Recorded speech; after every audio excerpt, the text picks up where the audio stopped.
तुम्ही त्या विटाची साईज सांगा मला. नवीनची साईज सांगा, लांबी रुंदी उंची सगळं सांगायचं.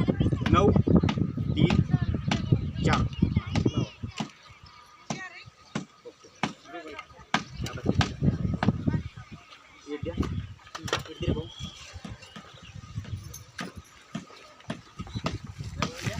लाईन दोरीचा उपयोग कशासाठी करता?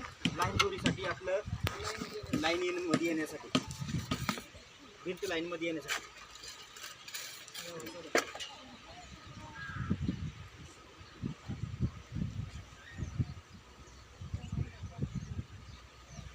या पद्धतीने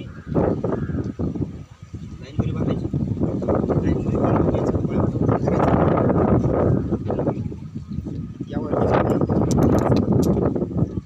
पहिल्यांदा ही वीट आहे ना, त्याची वळंब्यात करायची.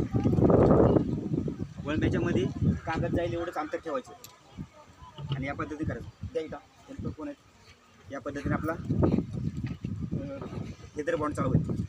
पहिल्यांदा हेदर बॉन्ड चालू होईल. द्या सगळ्यांनी द्यावा इटा.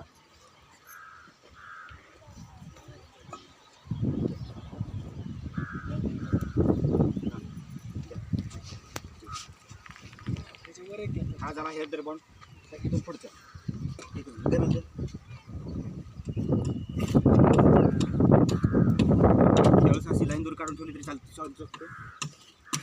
परत असं माल भरायचा. दोन्ही विटांच्या मध्ये किती अंतर आहे साधारण?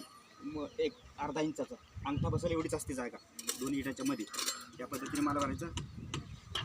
पुन्हा माल टाकून नंतर पुन्हा एकदा दोरी बांधायची.